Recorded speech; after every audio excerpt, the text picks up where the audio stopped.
All right. Good afternoon, everyone, and welcome to all of our great members and friends joining us this afternoon. My name is Matthew Darius. I'm your executive director, and I'll be your host for today's topic. Before we begin, a quick note on logistics. Please feel free to type your questions into the chat box anytime, and we'll address them at the end of the session. This webinar is also being recorded, and I'll be making it available for you to watch at your convenience on our YouTube channel. So for our presentation today, we have Andy Coe. He is one of 5 principals at Convergent Nonprofit Solutions, and he's a longtime SEDC member and past board member representing North Carolina. I've known Andy like 10 years at this point since I joined SEDC way back in the day. We also have Joe April, who is a senior partner also at Convergent Nonprofit Solutions. And we have Dr. John Rainone, president of the Mountain Gateway Community College and a content expert with Convergent as well. Uh, Joe April and Dr. John will bring more than 5 decades of combined experience in community college leadership, workforce strategy, and fundraising to today's presentation. With that out of the way, Andy, it's all you. All right. Thanks, Matthew. Good to Oh, see you. I will go ahead and introduce myself. John, you can advance to the next slide, and then we'll yeah. just do some Hold on a quick. second. I'm Okay. sorry. I seem to have lost the sharing. All right. I can There we go. I can pull it up as well if need Yeah. be. Can you see it? Yes. Okay. All right, there we are. So I'm Andy Coe. I'm one of the principals, as Matthew said. I live in Cary, North Carolina, and have been involved with SEDC for many years. For the most part, I do business development for Convergent. I'm one of 5 principals. And we started Convergent in 2009. So we've been around now 16 years. Appreciate the gift of your time, and it's good to have you here today. Joe? Hi, all. My name is Joe April. I'm a senior partner at Convergent Nonprofit Solutions. My background is literally in all community colleges. So, been in community college fundraising, goodness gracious, about 20 years. I've worked with about 105 community colleges across the country, and really looking forward to engaging today, talk about workforce and how economic development and community colleges integrate. So, John? Great. It's good to see everyone. My name is John Rainone. I'm the president of Mountain Gateway Community College in Clifton Forge, Virginia. We're Southwest Virginia. We're about 30 minutes from the West Virginia border, about an hour north of Roanoke. I also have the pleasure of working with the staff and with Convergent Nonprofit Solutions as a senior counsel. I've been president for 12 and a half years at this community college, but I've worked at 2 other community colleges and have been in the community college and workforce. I started in workforce development, and have been involved with economic development for the last 35 years. It's good to be with everyone today. Thanks, guys. So just a real quick overview about our company before we just launch into the meat of the presentation. I talked a little bit about myself, heard about all the experience that John and Joe bring to the table. I actually got into fundraising at the young age of 26, so many moons ago. Convergent itself was the formation of a handful of us that had known each other in a prior fundraising life that had started up our own boutique fundraising firms. And candidly, we got tired of beating each other up on the marketplace, and we said, hey, this is really silly. Let's join forces. And so we did in 2009, coming up on 16, 17 years. We formed Convergent. So we have 5 equity owners, 5 principals. We live in 4 different states. We're in Florida, Georgia, North Carolina, and South Carolina. And as a whole, we manage fundraising campaigns for nonprofits all over the country. And the vast majority of those are either community colleges, economic development organizations, or chambers of commerce. Most of the chamber campaigns are actually for economic development efforts. And so, as you can imagine, with all the fundraising that we do for those economic development groups, there's such a huge tie-in with the community colleges because of the workforce and labor issues and you know, having the educated and trained population in order to attract and retain the jobs that these communities need.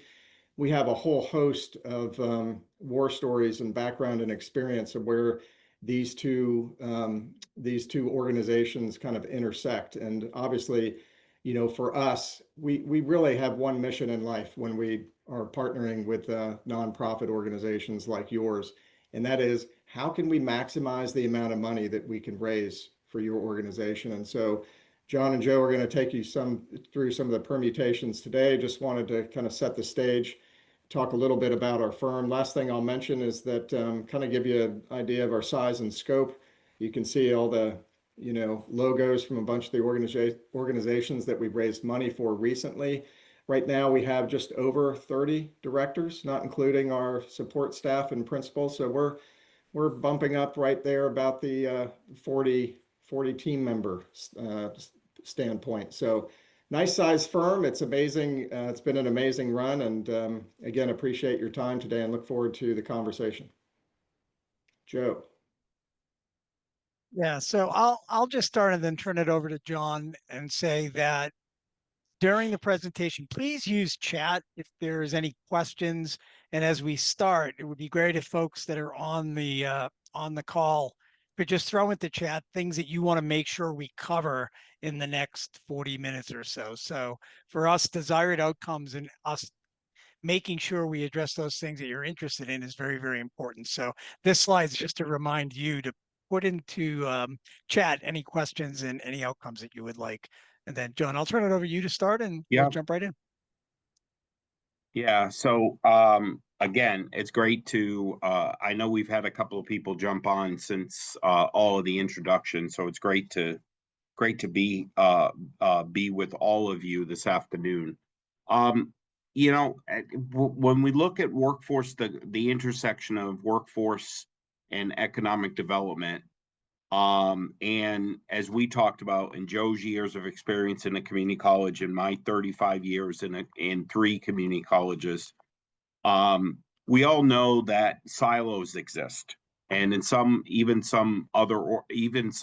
nonprofits, even small nonprofits, silos tend to exist. But in a community college perspective, silos exist, and typically they are led because it's traditionally led by the academics, which certainly makes sense. Okay. I came up to being a president through the non-traditional role. I actually started in workforce, as I mentioned, but the last 13 years prior to me being a president, I was the VP of advancement. So I came up through the fundraising, alumni, strategic planning, board development, side. And there was, I had done my time with as interim. I worked at a small community college, so I was interim academic dean, interim chief financial officer. I worked in student services a little bit, so I really had a depth and breadth of experience in all areas of a college. But typically, community colleges are traditionally led by academics. It's focused on instruction, governance, and accreditation. Some community colleges, and I can't say that this is the case, there is, even though, and I'm of the belief that the middle word in our name is community. And however, there are many colleges that there's surprisingly limited engagement with external stakeholders. External as in not only fundraising, but the relationship between workforce development and the academic programs. And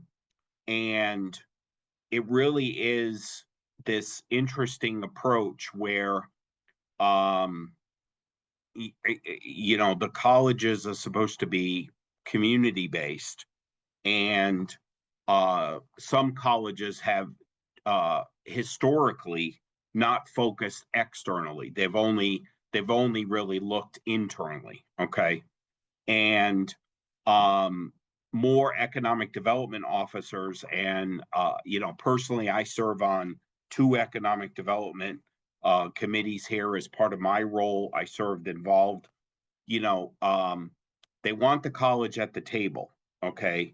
They want to be able to understand that when businesses are coming into the particular area, what's the number one thing that most businesses are asking for? Yeah, they want incentives, they want other types of things. They're asking for workforce. They where is their workforce going to come in? I'm in a small rural area in Virginia, and frankly, if a company of even 100 new employees were coming in, that would send, it would be wonderful, but that would actually send shockwaves because of the declining population that we're in. But we're at the table with these economic development organizations talking about how we can retrain individuals and recruit individuals. And, you know, so the silos, and more colleges are actually integrating academics with workforce, even student services with workforce. So it's really becoming much more of a flatter organization, because that our needs are definitely local and our needs are ever changing. Do you want to add anything into that?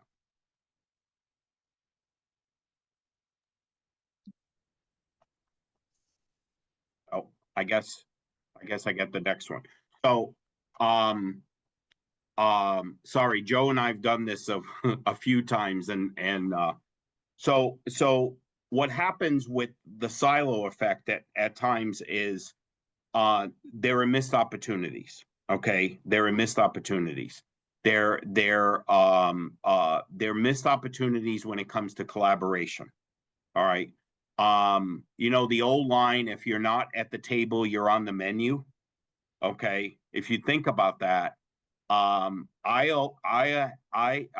a community college, I want to be at the table. We don't always have to be the leader, but we need to be at the table to be a partner. We can be a follower when it comes to that, but that collaboration is so important. The other piece, the second bullet, and Joe talks about this all the time, where this understanding on campus, what happens with redundant outreach to employers and funders. What we don't want happening is me as the college president walking in the front door to talk to a new company, to talk to an existing company, and my fundraiser is actually walking out the back door, and the two of us have not communicated that visit actually took place. Okay, it does make the college look like that there's a lack of communication happening on their campus. One thing that we did at my last college, and I immediately implemented it here. We had something called a corporate coordination team. We would meet every month or every 2 months and say, what companies are you visiting? Okay, why are you visiting them? And we would have our workforce person, we'd have our career services person, we have college president, we've had our foundation individual, all sitting in there. Okay, because a lot of times our foundation person will say, you know, I've been reaching out to the plant manager at XYZ company, and I can't be able to do that. Well, the career services person may be able to get you in to really talk about some opportunities and some partnerships. The other piece is this obviously leads to a misaligned workforce training programs. Okay, when I know we have program advisory committees, I know we have you know, I know we have these business outreach adventures. I ask my faculty all the time when it comes to program advisory committee, how many of these individuals on your advisory committees have hired our students? If they can't answer that, or they tell me none, no offense, I don't necessarily think that they're the best people that should be at the table to tell us how valuable our programs are. We want the people who are hiring a Joe when they graduate, so then Joe's employer can say, Joe's a great worker, but he might be lacking this skill. Are you teaching this skill in your program? Okay, and that's a misaligned, really, a misaligned workforce training. The next point is about underutilized philanthropic potential. This is what happens when there's too many people going out and asking athletics. Your athletics department is asking for a sponsorship, and your student activities is asking for sponsorship. Meanwhile, you got them from the fundraising department and even the president's department, you got them lined up for maybe a major gift. Well, that communication is not there. Okay, that communication is not there, and we have potentially lost a wonderful opportunity to get a larger gift for the institution because somebody said yes to a $300 sponsorship for athletics.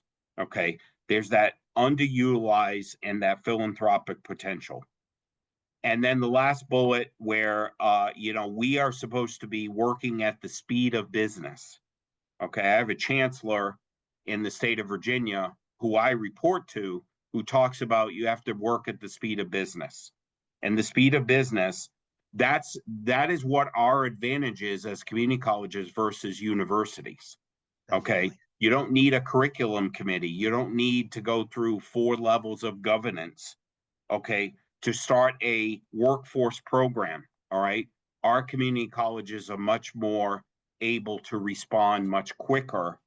And if we don't, they're going to go on to something else.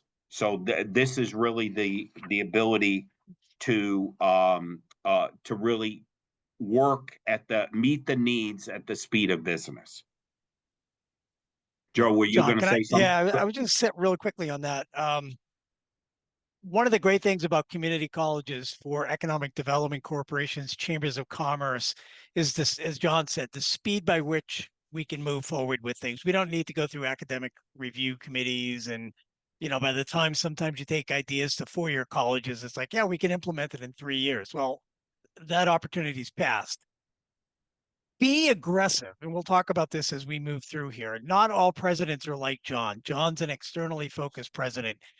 As economic development leaders within your community, accelerate the conversations, knock on the door of your community college president's office and say, we have ideas that are going to benefit this community.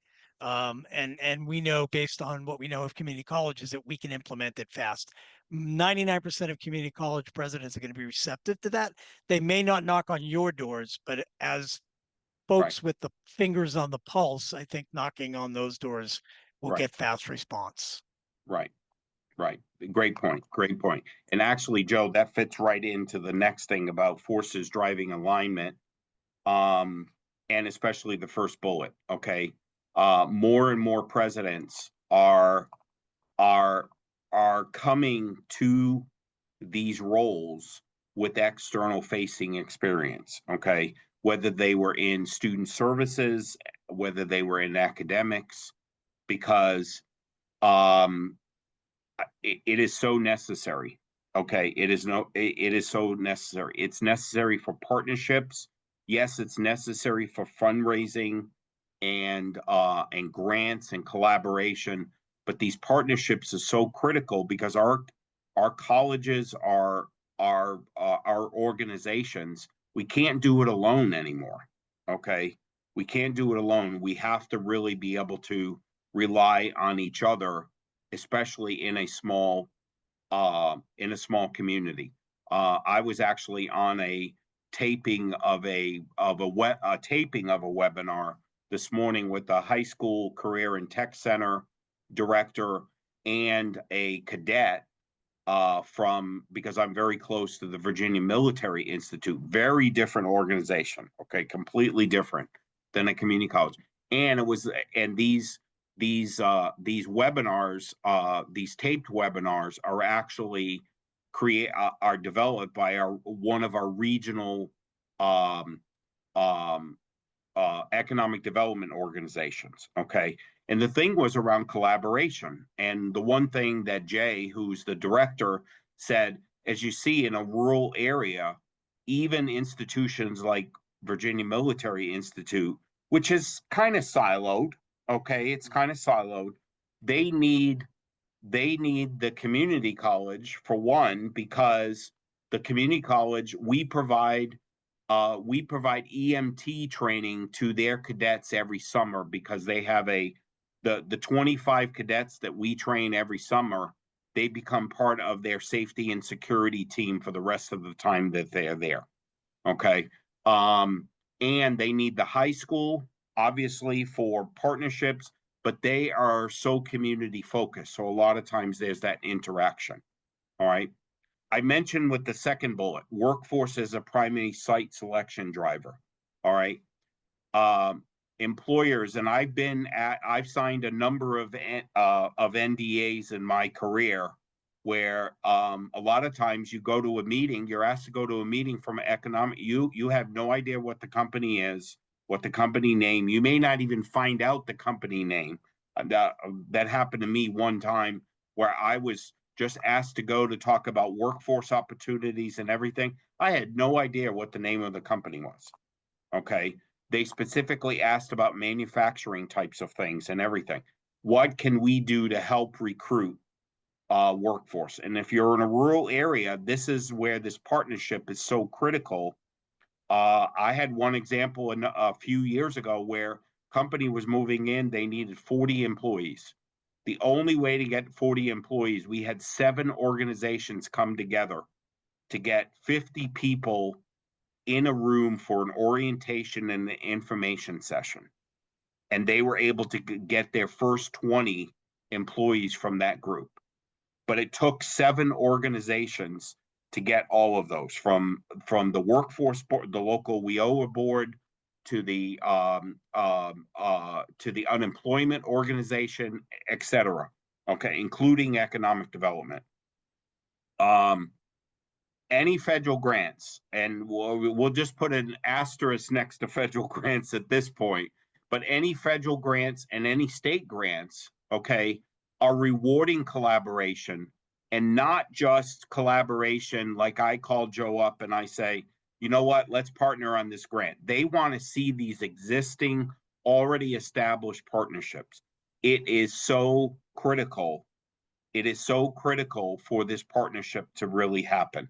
And we have gotten, we're a small organization. So yes, as the college president, I am writing some of these grants myself. I'm coordinating all of those. It's because we are going directly to already established partners, whether it's another college in the Virginia system. We just finished a grant where we included 2 colleges in the Virginia system and 1 college in West Virginia, because we're relatively close and we're all rural. We're all part of Appalachia. So this was this great opportunity to come together. These have to be established. And then the final point is really about donors. Donors are clearly demanding a return on investment and alignment with economic needs. It is so critical. We are completing, and I'll jump. So the next slide, I talk about sort of a case study specifically at my college, but one of our grant, it's from a bank foundation. I am actually completing a grant report, which is easily 42 different sections to complete. Yes, we got only $35,000, but it was still $35,000. They want to see how many, because of the funds that they gave, how many students did it impact now? How many do you anticipate impacting? And it's really critical of also how many, how many potential jobs is this going to be able to create? Because we're setting this up for potential funding for future funding with the same foundation. And if we do a good job on this and show that how $35,000 made an incredible return on investment, we're hoping that the second one will, the next gift will even be bigger. So let me give you a very quick case study about Mountain Gateway. And about 5 years ago, we had this vision of turning an old 130-year-old 130-year-old Ford dealership.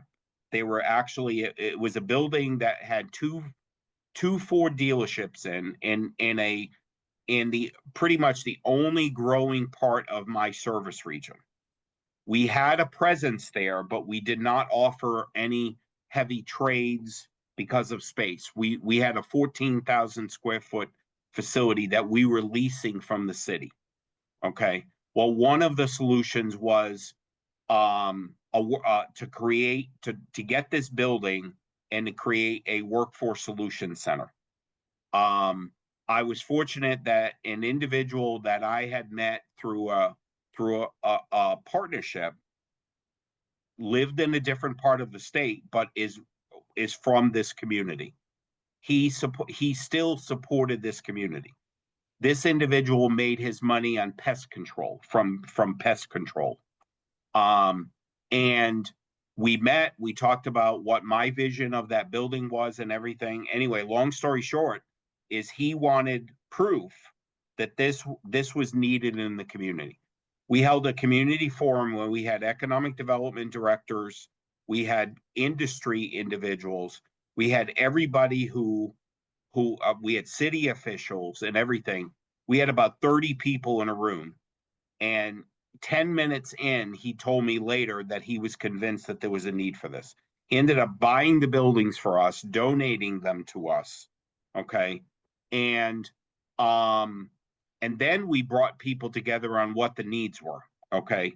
We pretty much mirrored every single program that we have on our main campus and brought it to this regional campus, including things such as welding. Now, welding has absolutely blown up since we had our grand opening this past June.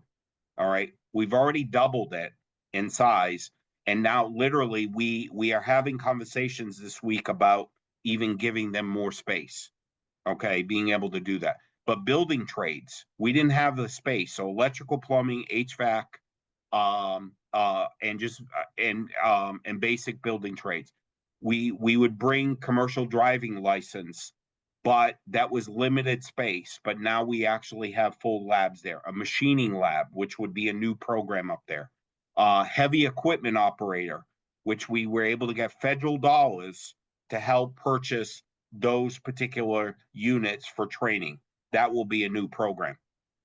I can tell you, fast forward what ended up being 5 years, and I had to create a real estate foundation, because if anybody has worked with the state before, we'd probably still be at the development stage 5 years later. We created a real estate foundation. This donor gave the building to the real estate foundation. I actually serve technically as executive director of the real estate foundation, and we raised $7.3 million in basically a 3.5-year time frame to turn around, renovate that building. We started classes last week of August, and we did get corporate. We got one foundation who gave us 4 gifts exceeding $1 million. The big seed dollars was a federal EDA grant for $3 million. Okay, but then we also had gifts of $10,000 and $35,000 from this bank foundation. Okay, the chamber. What we also did was we also included a community office. So the Chamber of Commerce is on site once a week to be in this community, because they have one, but their main office is 10 miles away. So now they can have a staff person on our site. They're there about 4 hours a week on a Wednesday, but our workforce board will actually have a presence in this building. Our economic development office will be able to have a presence on this building. So it's all about community. We've already hosted more events there, And by the way, the last thing I will say is enrollment has doubled just this semester than what we've actually had the entire year in the previous buildings.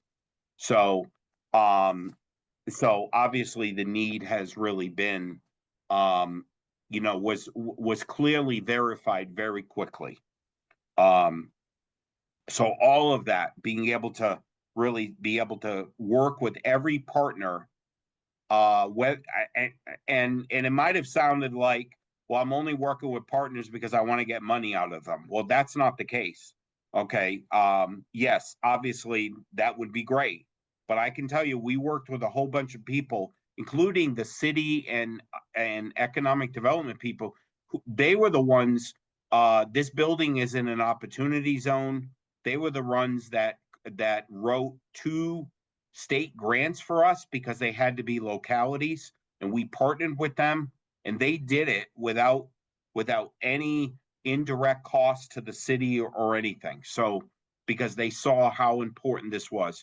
I can tell you this job, and when we did when we initially did this five plus years ago, it was creating something like 42 new jobs, having about 100 plus existing jobs, and the return on investment was going to be at that time about $13 million. I'm guessing it's much more, for a community that only has 6,000 individuals.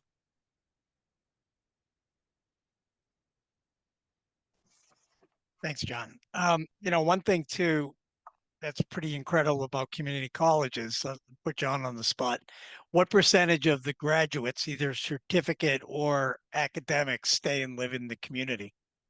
Yeah. So in Virginia, statewide, it's 81%, but in my community, it's closer to 90%. Right. So from an economic development standpoint, and from a vitalized community that has strong industry, doubling the impact, as John said, through this building, doubles the number of people that can get jobs that are working there because they're not leaving, they're staying there. By the way, my apologies. I just noticed that this hotel room is weird. So I sort of look like the guy in Apocalypse Now with half my face not seen. It's kind of weird, but there's no light in here. So my apologies. So I'm going to do a couple of real quick case studies. And this is my favorite one because it was a while ago. And it's going to show the transition. It was a real bell ringing moment for me in the sort of fundraising economic development world, in that this was good 20 years ago. So I was working at Holyoke Community College, which is in Western Massachusetts, and we needed a new academic building. We just didn't have enough space and enrollment was blowing up. So we got a bunch of academics, sorry, John, together, and we sat in a room and we talked about what we needed. Sat down with an architect. We came up with a gorgeous building that had new classrooms and a whole bunch of office space. So great. And then we had a meeting with the Chamber of Commerce and the Economic Development Corporation, both in Holyoke and Springfield. And what came out of it was, an academic building sitting right off of the highway, brand new, that's going to have all this square footage of open opportunities just for academics, is going to miss the mark. Talk about silos, talk about swings and misses. So the president at the time, who was an academic, quite honestly, and I think he realized the only way that the college is going to raise money to get the building done was to get in there and have some conversations with the chamber, the workforce, and the economic development. So for the first time in my career, we got everybody in the same room. And it was an amazing situation where we all talked about outcomes and jobs and skills and work readiness, and how Holyoke Community College, before the building was constructed and before the fundraising started, could co-create something that was going to check off boxes for local business, local community, the college, the students, the alumni, the economic development that are trying to bring new businesses into that region, and the chambers of commerce. So what morphed out of those conversations, number one, was, the building changed dramatically. And, one of the lead donors was a gentleman named Michael Kittredge. Google him. He is the person who founded Yankee Candle and was an alum of Holyoke Community College. So he came to the table, made $1 million gift, and invested in creating an entrepreneurial program that exists to this day, where students and local businesses can come to the Kittredge Center for Business and Industry and Workforce Development and have conversations around entrepreneurial ideas, all sort of generated with speakers and everything. So Michael really drove a lot of that entrepreneurialism. But by listening to the economic development and getting them at the table and having the chamber there, we also created sort of functional areas that were of benefit to the business community that created an environment that was really seamless. One of them was business incubators. So not only an incubator for new businesses that were looking to start programs, but really, really interestingly, nonprofit business incubators. So nonprofit organizations or new nonprofits could come to this center and collaborate with the folks there. Career centers, we worked with the local chamber to establish pipelines of careers. Um, Mass data center, that was another important thing that came out of this, which was using our faculty to help identify data to help local companies be able to apply for grants for startup businesses. So really created a collaborative, and I share that right out of the gate because honestly, without bringing in and having a conversation before the shovel was in the ground, you would have had a really gorgeous building right off the highway that had a ton of office space and a bunch of, I guess, labs and maybe classrooms, but nothing for business and industry. And now it's really a real shining star in Western Massachusetts is driving the economy for the region.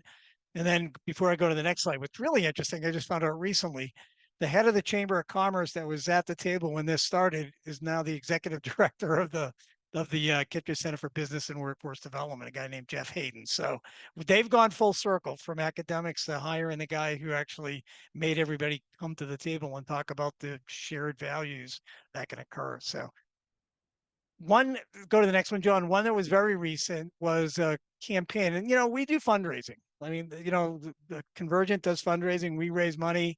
We work with economic development corporations and chambers. SUNY Schenectady sits right in the middle of that Albany region.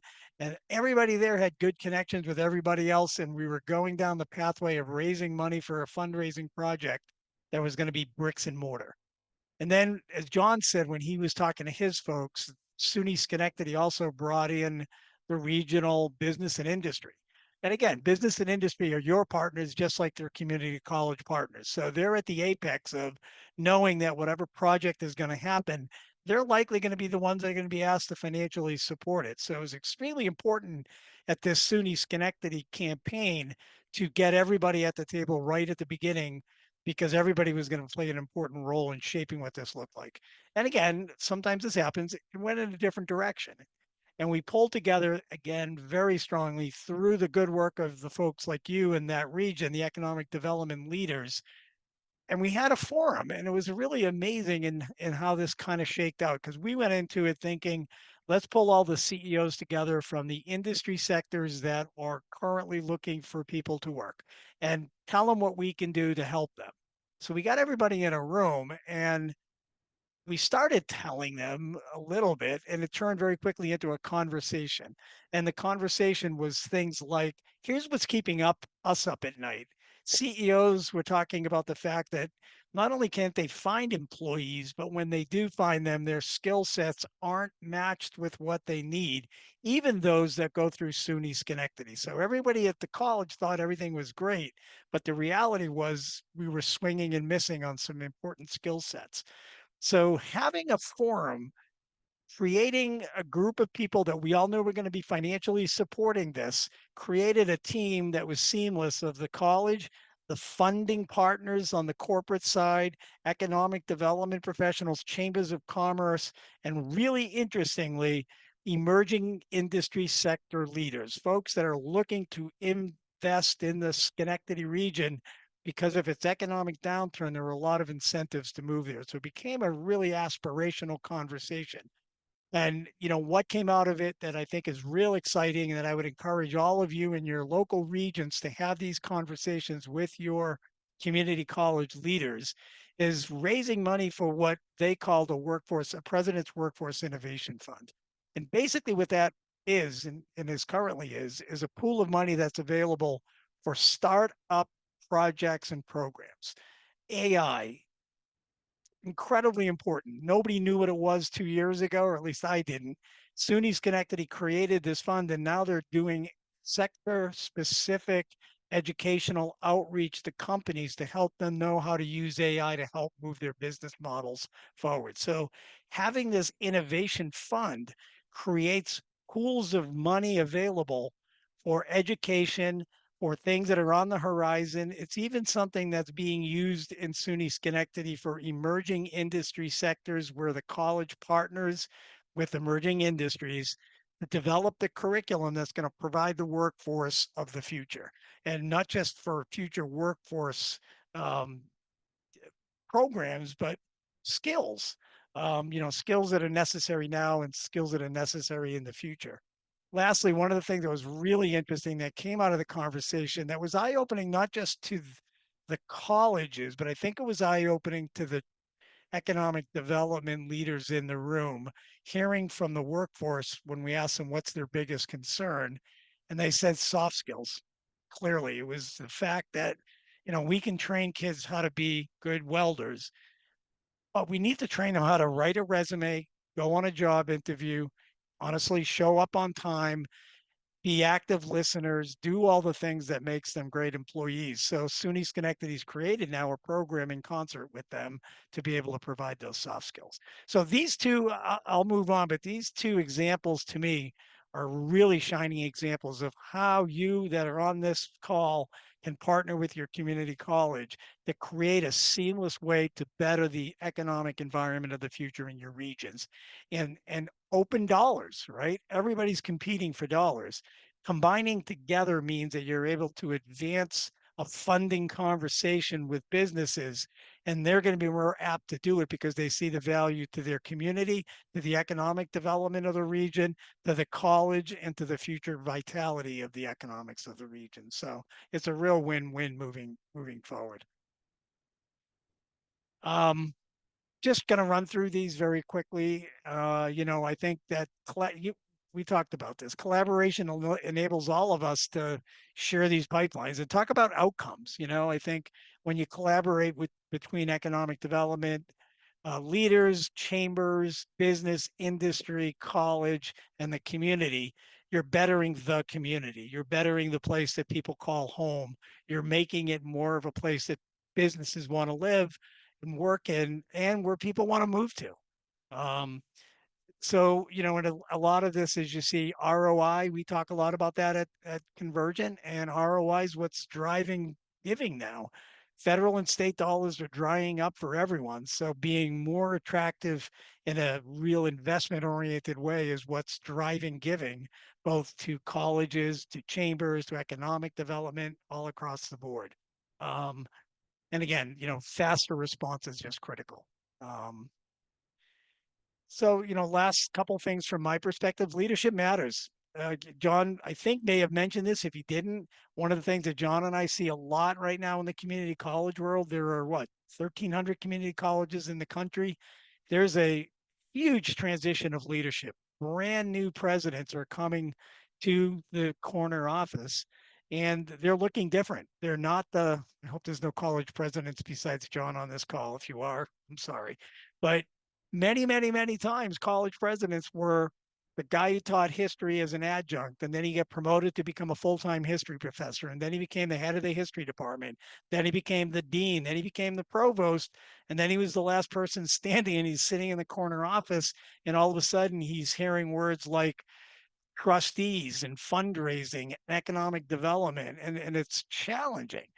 Those folks have, being really honest, those folks have been weeded out. It's not that person anymore. Now you get more presidents like John who want to partner, who understand the collaborative nature of partnerships. They understand all of those things. So getting to them is going to be an important thing as you move forward. And don't be afraid to knock on their doors, right? College presidents, are more and more like John, regular people with lots of letters after their last name. That doesn't mean they're any different than anybody else, other than they want the better for your community.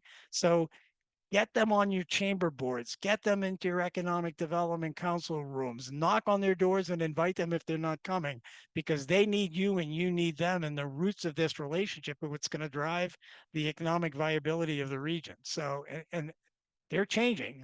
What's the last statistic that we saw, John, of turnover likely in the president's office over the next 3 to 5 years? Yeah, it's certainly 3 to 5 years. It'll be around, it's at least 50%.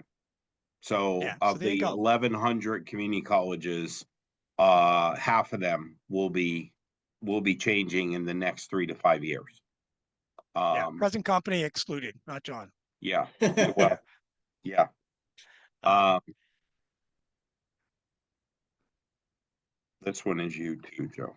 yeah, no, we talked a lot about this, but I Okay. think I I think looking at what economic development organizations and community colleges can combine resources on, what each does well separately, but what each can do well together is important. And to me, a very important part of that as a professional fundraiser is that philanthropic conversation. There is no more powerful conversation that can be had to a company that's either in your region or looking to move to your region than to go and knock on the door and sit at that person's desk with the regional economic development leader sitting shoulder to shoulder with the educational leader to be able to co-create the future of what the workforce will look like and what those job skill sets would be. That's going to drive philanthropy, but it's also going to drive the future economic vitality of the regions. And it's a win-win in all three areas. And then because the fact that the average, I think, is about 85% of community college students live in the area, investing in a community college situation is an investment in your children of today to become the leaders of tomorrow. And who wouldn't want to invest in that? So it's really positioning organizations as a community asset and not just as a place where they're situated that are doing business in the community. Andy, do you want And, to do this? yeah, Andy, Yeah, one. yeah, happy to jump in. And this kind of ties together, the points that we've been making. One of the things that I talked about in the very beginning is, our mantra is how can we maximize the amount of money that we can raise for our clients? And, Joe and John talked a lot about the return on investment. This is part of our DNA as a company. And the other piece is, also tying in some of the things that John talked about earlier about getting people together, conducting a feasibility study on the front end and getting some candid feedback on your plans, where you would like to go. So they can tell you what they like, what they don't like. My favorite question of a whole feasibility study interview is, what's missing? What would you like to see included in this plan that is not currently included? So that's just a wonderful open-ended question to get that feedback from your stakeholders and people that ultimately will be underwriting your program of work. You've probably heard this quote before, but it's very true. If they help you write the plan, when you come back and ask for a check, they're going to help underwrite the plan. But the important piece is to tie in the outcomes so they understand where it is you're trying to go, what the impact is going to be, and how it is that you're going to get there. If you do all of that, also ties back to a comment you made earlier, Joe, or actually John, about doing the grant. If people see that you've had an impact and they see that you've done what you're supposed to have done, then they will fund you going forward as well. So that's, it ties into that sustainability piece. If you're doing good work and you can show the impact and they can understand the impact of your work, then the money will follow.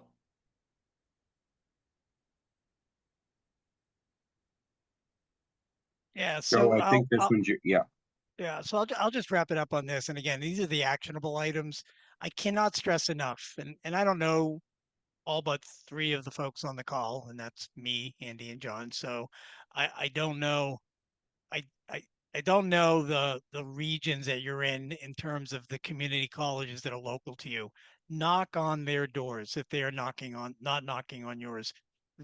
Community college presidents, and not just presidents. We're talking a lot about presidents, but the leadership of community colleges. Every community college has the executive directors of foundations, and they have workforce development leaders, and they're being pushed more and more out into the community to collaborate as well. Get to know these folks, because the shared values and the shared needs, right? I mean, the fact that community colleges used to be almost 100% supported by local and federal and state dollars, that doesn't exist anymore. Now they used to say we're community colleges state funded. Now they're more like state located. They just don't have those dollars. So everybody needs to compete, and competing as a team is a lot easier usually than competing as individuals, particularly when the outcomes are for the betterment of the economics of the community. Help out the fundraisers. I'll say this unabashedly as a fundraiser. We need to be understanding what the economic discussions that you all are having, and the challenges that you all are having in attracting new businesses to the region, because those are really good calls to action in fundraising. We need to be able to actionably help you move your needles forward, because we know doing that will drive fundraising for community colleges as well. And don't be afraid to say this as well. When somebody from a college, somebody like me, says, "Will you serve on a campaign steering committee?" The first thing you're going to think about is, I don't want to ask for money. That's okay. But will you please help us identify the kind of future important areas and the knowledge that you have? That's critical as well. And maybe you do like asking for money. That would be a win-win. But please consider serving when the Joes and the Johns and the Andys of the world knock on your door and ask you to be a part of a local community college's campaign, because your input is incredibly valuable. It's not only philanthropy, it's economic vitality and the betterment of the region, and your voice is critical. So we have a little time, I think, if there's Yeah, any so questions. we have about 7-8 minutes. If anybody would like to either unmute and you can ask the question, or put a question in the chat. I know Andy has some questions. And Matt, welcome back. Thank you very much, gentlemen. Yeah, if anyone has any questions, feel free to unmute and turn on your camera and, ask a question. We like to kind of keep this, family style, so feel free to jump in anytime. Or if you're more comfortable typing your question in the chat, please do that. We're all monitoring the chat right now.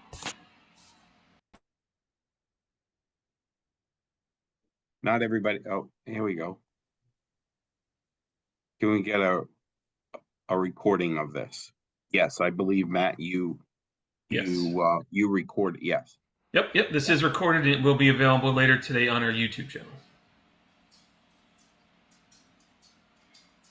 And for those that might have to leave, here is if you want to scan that QR code, there is that's where you can get the slides, and there's more information about a free consultation. But if you scan that, you can download the slides. Oh, thank you very much. Well, with that, gentlemen, thank you very much, and everyone, thank you for joining us today and watching this deep dive.